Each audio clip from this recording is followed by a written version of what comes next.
All right, y'all. Shalom, y'all. How y'all doing today, man? Y'all see the title of this is gonna be JC equals Dracula's Priesthood, and it's just a few things, man. Like brother Chris and everybody's been going down and showing, and it's just like I said, it's kind of funny. Disregard that first picture for right now, but I guess we'll go ahead and get into it, man. I'll use a series of books, of course. Definitely gonna end it all off with the Torah. And just go ahead and start it up now. Those, I guess I ain't gonna, and I'm not gonna read this, but I'm gonna tell y'all where you can get it from. When you go to the book of John, the 6th chapter, and you start reading from roughly about verse 47 through 56, this dude JC, he gives them this blood ritual to do. And it's so very funny because the brother Chris has been pointing out Hebrews 9 in this blood covenant. And I've been actually kind of sitting and meditating on that and came up with this little idea to do this. So now, like I said, when you go to John, the 6th chapter, and you go between verse 47 and 56, you're going to see that they are entering, as Brother Chris said, they're entering into this blood covenant with these blood rituals. And I don't know. I guess kind of just, when you start looking at all this stuff, man, I guess you start remembering stuff from when you was younger, like movies you watched. And I don't know, it gets crazy. But then, like I said, it's so crazy because these guys are really into this blood thing. And I'm thinking, I'm like, hold on, man. Like, this blood thing has to go back farther than JC. Like, it has to go farther than that. But I've been trying to figure out where do I get it from. And let's check this out, y'all. So we're gonna start right here, and I want y'all to hear what this dude says. So it's only gonna run for about 30, 35 seconds, but listen to what he says. And this is coming from a book called Lucifer Dethroned. Syrio-Jacobite Rite. The Gnostic Catholic Church is a mixture of Roman Catholicism, Eastern Orthodoxy, and Aleister Crowley's form of Satanism. It was in this church that I eventually made contact with the powers which were to draw me deeper into the vampiric branch of the Brotherhood. A chief principle of both ancient and modern Gnostics was duality, the absolute necessity of both good and evil. I was led to believe that Vlad Dracula was a necessary dark Christ, an antimatter Christ, to use terms from modern physics, to counterbalance the white light priesthood of Jesus. It was vital that I assume the mantle of Dracula's order of priesthood, just as I thought I had assumed the mantle of Jesus' priesthood through Catholicism and Orthodoxy. It would be the final missing line of apostolic authority I sought. Thus, I needed to train and develop for that priesthood as well. I was assigned a mentor who taught me an incredibly twisted form of Christianity. I was told that the Gospel of John was a secret document with incredible Gnostic secrets buried within it, that John the Apostle still walked the earth today as a nearly 2,000-year-old vampire initiated into vampirism by Jesus himself. All right, stop. I know y'all heard that. So we ain't gotta act like we ain't hear that. Let's get that picture off because that's blasphemous, man. That's one thing. But y'all heard what he said. He said, in their beliefs, that the book of John is a secret within the 6th chapter is a secret ritual. Now watch this though. So this gets better. So let's go over here. And I know y'all remember this movie. It's gonna be Interview of the Vampire. Now listen to what he says. An ancestor? I see a resemblance. The order of the Dracula. The dragon. An ancient society, pledging my forefathers to defend the church against all enemies of Christ. All right, once again, so he's letting you know, he said his ancestors were part of the church defending this JC character. Now, clearly, he's a fucking vampire. Now, look at this.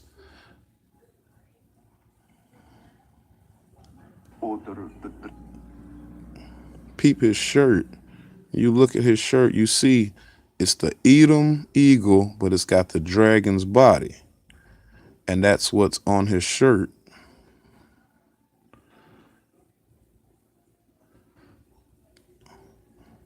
See it right there? It's the dragon and the serpent. Okay. So let's keep on going. Like I said, man, this gets much better. And so I remember Chris was saying something about this book, about their text. He said that a lot of stuff they stole from the pyramid text. I've been kind of meditating on that, and I was like, I wonder how true that is. And so we're going to get to that in just a second. So we're going to make this other connection with Dracula. So we're going to go to Dracula and just read a small bit. And it's going to say, and of course, we all know who Dracula, Vlad Dracula. But something I did know, it says, defender of the faith. At the time, it was believed that the religious chanty of the proper burial would erase to allow entry into heaven. Dracula surrounded himself, Salak, with priests and monks, and founded 5 monasteries over a period of 150 years, and his family established 50 monasteries. So I didn't know that Dracula actually had something to do with Christianity as well, and it said he fought for them. Now, clearly he's getting his ass whooped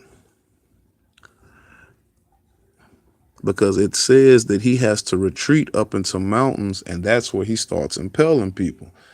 But so, and like I said, Brother Chris was saying something about the pyramid text, and I'm thinking, if they stole all this from the pyramid text, their New Testament, and then you got to think like, well, what does all this blood initiation and blood rites come from? Because like Brother Chris said, according to Hebrews 9, they're in a new blood covenant.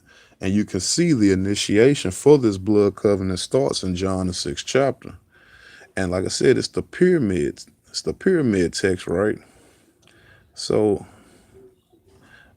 I want y'all to see this. And now this gets real crazy. Now y'all remember this movie, it's called Queen of the Damned, and it's a star on Aaliyah. Now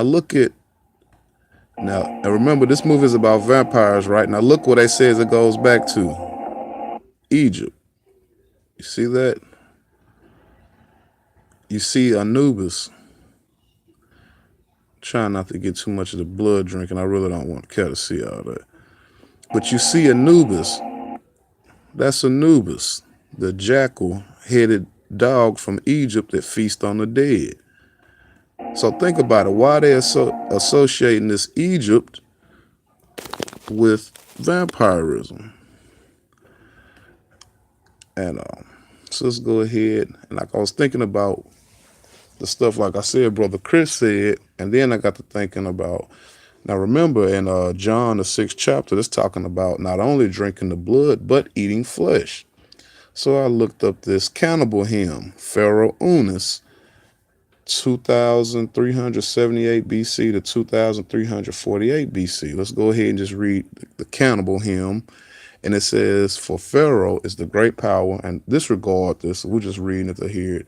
It says, for Pharaoh is the great power that overpowers powers. Pharaoh is the sacred image, the most sacred image of the sacred images, the great one. Whom he finds in his way, him he devours bit by bit. So granted, once again, these dudes are talking about cannibalism. So I was thinking, how does this connect all into the pyramid text? I'm going to cover that part, Israel, because we don't need to look at that. But I'm going to go ahead and read that. And now, granted, this is the pyramid text. It says, when you think of vampires, one of the first things that come to mind that may include fangs or deep into the neck of a victim of blood sucked away. However, the notion that vampire meant many different things throughout time. The concept of the bloodsucker, or the one that ate flesh, has passed the dates back to the ancient beliefs, and that the article you will encounter worldwide associates that includes Egyptians. In Egypt, it was the goddess named Sekhmet that had a reputation for drinking blood. It says records of earlier times showed the Sekhmet as a warrior goddess of Upper Egypt. Depictions presented her as a lioness, which we know that's bullshit, as a lioness as she quickly became known for more fearless hunter than the Egyptians had ever known. Legend has it that the breath was responsible for creating the desert. Let's go down. It says a cult emerged in Egypt devoted to Sekhmet. It grew to the point to where it was prominent when the first pharaoh of the 12th dynasty shifted the capital of Egypt to Etowah. It says the center of her cult was also moved. Let's keep going. It's going down. It says when it came to the power of Sekhmet, she was known to bring disease, also provided ways to cure sickness, blah, blah, blah, blah, blah. Let's keep going. It says in an attempt to appease the goddess, the festivals were celebrated at the end of battles in hopes of destruction will befall their opponents. Annual festivals were held at the start of each year. During the point of intoxication,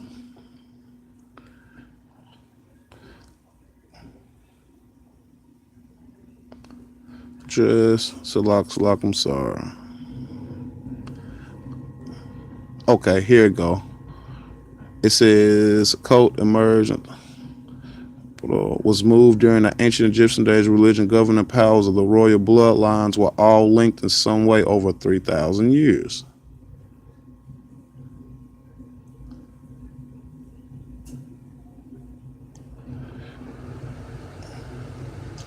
In so many words, it basically says that this text, that the pyramid text was added, the pyramid text was added to the New Testament, but the blood drinking, all of that, that comes out of the pyramid text, the blood drinking and the cannibalism.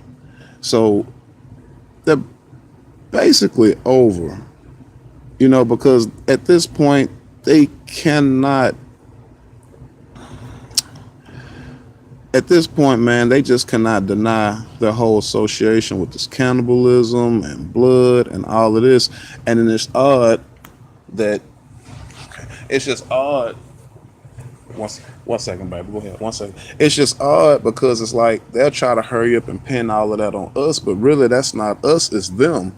And they're sitting here admitting it again. Once again, the pyramid text is talking about eating people and drinking blood. So let's just go ahead. We're going to end all this. And let's go ahead.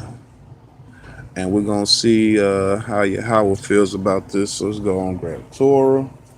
And we're going to grab 2 precepts. So first one's going to be Genesis 9 and 4. It says, but the flesh within its soul, its blood, you shall not eat. So the Most High has clearly told us we don't deal with the eating of blood, period. So let's go ahead to Leviticus 17, get a precept for that. Precept that. It's going to be Leviticus 17 and verse number 10. Any man of the house of Israel and a proselyte who dwells among you who will consume any blood, I shall concentrate my attention upon that soul consuming the blood, and I will cut him off from his people. For the soul of the flesh is in the blood, and I have assigned it for you upon the altar to provide atonement for your souls. So clearly, the Most High does not even allow us to touch the blood or handle it or deal with it. So this is my quick drop, man. Just want to put that out there for anybody who's still dealing in John, the 6th chapter. That is the blood initiation for their blood ritual. And too many witnesses have admitted it. So I just want to say I praise Yahweh. Appreciate anybody come through. It's a small, quick drop. I just want to say Shema Yashala, Elohim, Yahweh Ka, Shalom, y'all.